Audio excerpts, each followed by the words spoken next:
നമസ്കാരം. ന്യൂസ് 11:30 സ്വാഗതം. ബസ് യാത്രക്കാരിയായ 15 വയസ്സുകാരിയെ പരിചയം നടിച്ച് പീഡിപ്പിച്ച കേസിൽ ബസ് ഡ്രൈവറും ലോഡ്ജ് നടത്തിപ്പുകാരനും അറസ്റ്റിൽ. തൃശൂർ കുന്നംകുളം റൂട്ടിലോടുന്ന മരക്കാർ ബസ് ഡ്രൈവർ, വാഗ സ്വദേശി പാലത്ത് വീട്ടിൽ 42 വയസ്സുള്ള അക്ബർ, രണ്ടാം പ്രതി പത്തനംതിട്ട കൂടൽ സ്വദേശിയായ പടിഞ്ഞാറേനടയിലെ ലോഡ്ജ് ജീവനക്കാരൻ എന്നിവരാണ് അറസ്റ്റിലായത്. 15-കാരിയെ കേച്ചേരി തലക്കോട്ടുകരയിലെ സുഹൃത്തിന്റെ വീട്ടിൽ കൊണ്ടുപോയി പീഡിപ്പിച്ച ഒന്നാം പ്രതി പിന്നീട് ഗുരുവായൂർ പടിഞ്ഞാറേനടയിലുള്ള ഗോവിന്ദം റെസിഡൻസി എന്ന ലോഡ്ജിലെത്തിച്ചും പീഡിപ്പിച്ചുവെന്നാണ് കേസ്. ലോഡ്ജിൽ പീഡനത്തിന് ഒത്താശ ചെയ്തതിനാണ് രണ്ടാം പ്രതി അറസ്റ്റിലായത്. Guruvayur temple police inspector G അജയകുമാറും സംഘവുമാണ് പ്രതികളെ അറസ്റ്റ് ചെയ്തത്. SI പ്രീത ബാബു, ASI-മാരായ വിനയൻ, സിന്ധു, സീനിയർ CPO രഞ്ജിത്ത്, CPO-മാരായ സൗമ്യശ്രീ, SJ അനൂപ് എന്നിവരും സംഘത്തിൽ ഉണ്ടായിരുന്നു. എരുമപ്പെട്ടി തിരുഹൃദയ ഫൊറോന പള്ളിയിൽ നിർമ്മാണം പൂർത്തീകരിച്ച തിരുഹൃദയ പാരിഷ് ഹാളിന്റെ വെഞ്ചിരിപ്പും ഉദ്ഘാടനവും arch bishop Mar Andrews Thazhath നിർവഹിച്ചു.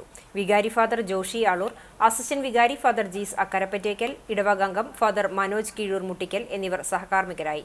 കൈക്കാരന്മാരായ MV Shando, MK Johnson, Jason Thanikkal, Shaiju Thaikkadan, നിർമ്മാണ committee general convener KC Davis, secretary MD Joji, treasurer Biju George P, joint കൺവീനർമാർ എന്നിവർ നേതൃത്വം നൽകി.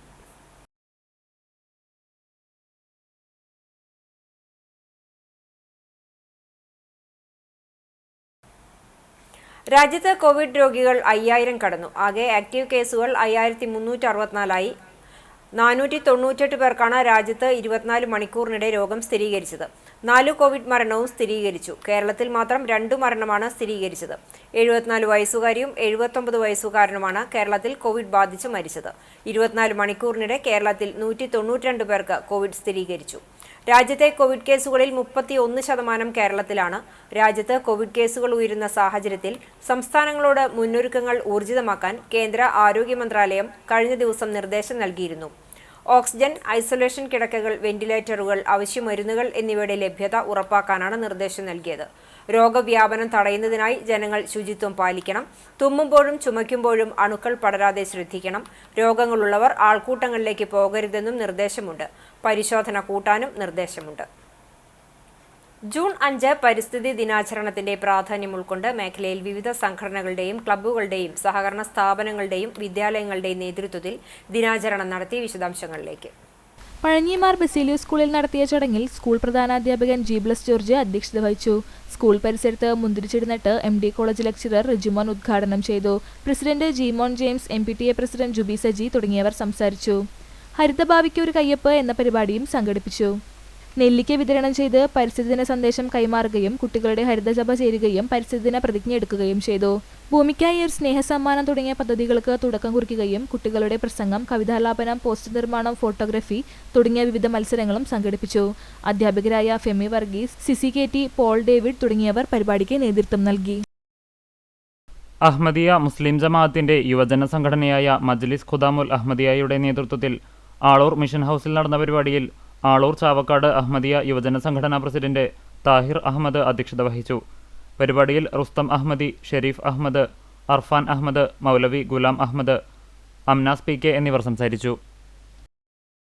മരത്തങ്കോട് മാർ P. ലക്സിനസ് മെമ്മോറിയൽ UP സ്കൂളിൽ നടത്തിയ പരിപാടിയിൽ ഹരിത കേരളം പദ്ധതിയുടെ ഭാഗമായി കാർബൺ വിമുക്ത പ്രപഞ്ചമെന്ന സന്ദേശം സ്കൂൾ പങ്കിട്ടു.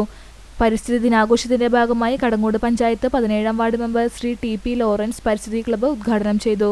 ഒരു തൈ നടാമെന്ന പദ്ധതിയുമായി കുട്ടികളും അധ്യാപകരും ചേർന്ന് തൈച്ചെടികൾ നട്ടുപിടിപ്പിക്കുകയും വിത്തുണ്ട് എറിയുകയും ചെയ്തു. School headmaster reverend father Saji Kulangattil ചടങ്ങിൽ സ്വാഗതം ആശംസിച്ചു. ദിനാഘോഷത്തോടനുബന്ധിച്ച് സ്കൂളിൽ നടത്തപ്പെട്ട ക്വിസ്, പോസ്റ്റർ നിർമ്മാണം എന്നീ മത്സരങ്ങളിൽ വിജയികളായ കുട്ടികൾക്ക് സമ്മാനദാനവും നടത്തി. സ്റ്റാഫ് സെക്രട്ടറി ജിന ജോൺ ചടങ്ങിൽ നന്ദി പറഞ്ഞു. വിവിധ ക്ലബ് കൺവീനർമാരും അധ്യാപകരുമായ Sneha Wilson, Steffi Sunny, Sona Jose, Leena ES, Seenath CM, Rinsy C. Bose, Daisy Milju, Anoop BP, Shani K. Shaji എന്നിവർ ചടങ്ങിൽ ആശംസയർപ്പിച്ചു. Vadakkekad Thanal dialysis centre staff, student, dialysis രോഗികൾ എന്നിവർ ചേർന്ന് പരിസ്ഥിതി ദിനം ആഘോഷിച്ചു. മരത്തൈ നട്ടും മിഠായി വിതരണം, പ്ലക്കാർഡ് നിർമ്മാണം എന്നിവയും ഉണ്ടായി. കമ്മിറ്റി അംഗം Latheef, Thanal dialysis centre in charge Kiran, ജീവനക്കാരായ അഞ്ജന, ചിമ്മു, അസ്ലം, ലുസി, നിഷ, വിദ്യാർത്ഥികളായ റൈഫ, സോന, സഹല എന്നിവരും നേതൃത്വം നൽകി.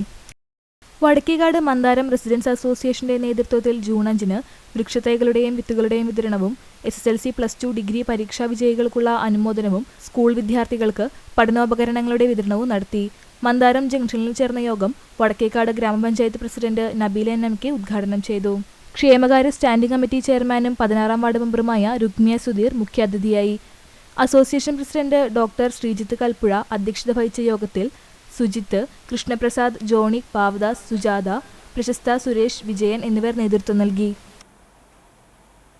നടൻ ഷൈൻ ടോം ചാക്കോയുടെ പിതാവ് CP ചാക്കോ വാഹനാപകടത്തിൽ മരിച്ചു. തൃശൂർ മുണ്ടൂർ സ്വദേശിയാണ്. ഷൈൻ ടോമും കുടുംബവും സഞ്ചരിച്ച കാർ ബംഗളൂരുവിനടുത്ത് വെച്ച് അപകടത്തിൽപ്പെടുകയായിരുന്നു. ഇന്ന് പുലർച്ചെ സേലം ബംഗളൂരു ദേശീയപാതയിലാണ് അപകടം. തൃശൂരിൽ നിന്നും ബംഗളൂരുവിന് പോകുകയായിരുന്നു കുടുംബം. അപകടത്തിൽ ഷൈൻ ടോമിന്റെ കൈക്ക് പരിക്കുണ്ട്. ഷൈൻ ടോമിനും അച്ഛനുമൊപ്പം അമ്മയും സഹോദരനും സഹായിയും കാറിലുണ്ടായിരുന്നു. ഇവരെ ധർമ്മപുരിയിലെ ആശുപത്രിയിൽ പ്രവേശിപ്പിച്ചിരിക്കുകയാണ്. മുതിർന്ന കോൺഗ്രസ് നേതാവ് തെന്നല ബാലകൃഷ്ണപിള്ള അന്തരിച്ചു. 95 വയസ്സായിരുന്നു. വെള്ളിയാഴ്ച രാവിലെ തിരുവനന്തപുരം അനന്തപുരി ആശുപത്രിയിലായിരുന്നു അന്ത്യം. വാർദ്ധക്യ സംബന്ധിയായ അസുഖങ്ങളെ തുടർന്ന് ചികിത്സയിലായിരുന്നു. മുൻ KPCC അധ്യക്ഷനും രാജ്യസഭാംഗവുമായിരുന്നു. ചരമം. വെസ്റ്റുമങ്ങാട് പറക്കുന്ന് കൊള്ളന്നൂർ കൊച്ചുമാത്യു മകൻ ഷൈജു നിര്യാതനായി 43 വയസ്സായിരുന്നു. സംസ്കാരം ഇന്ന് 2 മണിക്ക് പഴഞ്ഞി സെന്റ് മേരീസ് ഓർത്തഡോക്സ് പള്ളി സെമിത്തേരിയിൽ നടക്കും. വിജിലി അമ്മയും ഷിമി ഭാര്യയും അലീന മകളുമാണ്. വാഗ കുന്നത്തുള്ളി കുട്ടപ്പ ഭാര്യ രാധ നിര്യാതയായി 87 വയസ്സായിരുന്നു. സംസ്കാരം ഉച്ചയ്ക്ക് 1 മണിക്ക് എളവള്ളി ശാന്തിതീരം ശ്മശാനത്തിൽ നടക്കും. ഇതോടെ ന്യൂസ് at 11:30 സമാപിക്കുന്നു. നമസ്കാരം.